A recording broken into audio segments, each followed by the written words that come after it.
بسم اللہ الرحمن الرحیم۔ السلام علیکم۔ اسلام فل میں آپ سب کو خوش آمدید کہتے ہیں۔ آج کا ہمارا موضوع جمعۃ الوداع کے حوالے سے جو نماز کا ذکر کیا جاتا ہے اس کی کیا حقیقت ہے، تو چلیے چلتے ہیں اس موضوع کی طرف۔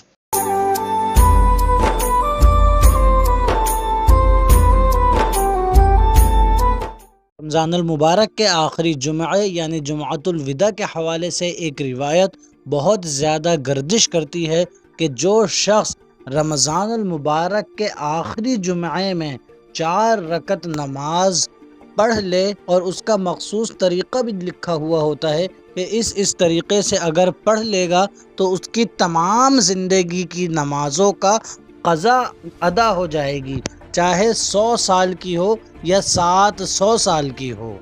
تو ہمارے سامعین یہ بات بڑی غور سے سن لیں کہ اس طرح کی کوئی بھی روایت معتبر یا درست نہیں ہے، بلکہ اس طرح کی جتنی روایتیں عام ہوتی ہیں یہ ساری روایتیں بالکل جھوٹی اور من گھڑت ہیں، اور ان میں عمل کرنے سے ہرگز تمام زندگی کی قضا نمازیں ادا نہیں ہوں گی۔ اور ایسے میسج لکھنے والے اور انہیں آگے بھیجنے والے ذرا ایک بات اپنے ذہن نشین کر لیں کہ صحیح بخاری صحیح مسلم کی متفق علیہ حدیث ہے کہ حضور اکرم صلی اللہ علیہ وسلم نے فرمایا، من کذب علی متعمدا فلیتبوأ مقعدہ من النار، یعنی جو شخص مجھ پر جان بوجھ کر جھوٹ باندھے وہ اپنا ٹھکانہ جہنم میں بنا لے۔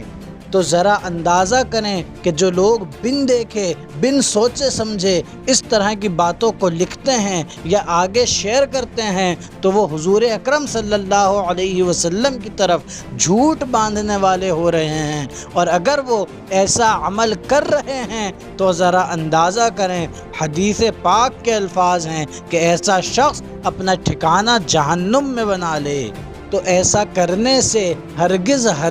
بچیں، اور اگر کوئی اور ایسا کر رہا ہو اسے بھی ایسا کرنے سے روکیں کہ اس طرح کی جھوٹی روایات ہرگز نہ پھیلائی جائیں، کیونکہ قضا نمازوں کا شرعی مسئلہ یہ ہے کہ اگر انسان سے نمازیں قضا ہو جائیں تو انہیں ہر حال میں ادا ہی کرنا ہوگا، ادا کے علاوہ ان کا کوئی شارٹ کٹ نہیں ہے۔ حتیٰ کہ فقہائے اکرام نے مسئلہ یہاں تک لکھا ہے کہ اگر کوئی شخص حج کر کے بھی آ جائے، حج کر کے آنے کی فضیلت یہ ہے کہ بندہ گناہوں سے ایسا نکل جاتا ہے جیسا اس وقت تھا جب اس کی ماں نے اسے پیدا کیا تھا، یعنی بالکل گناہوں سے پاک ہو جاتا ہے۔ اس کے باوجود بھی اگر کسی کی نمازیں قضا ہوں گی تو اسے نمازیں پھر بھی ادا کرنی ہوں گی۔ ایسا نہیں ہے کہ کوئی شارٹ کٹ لے اور یہ سوچ لے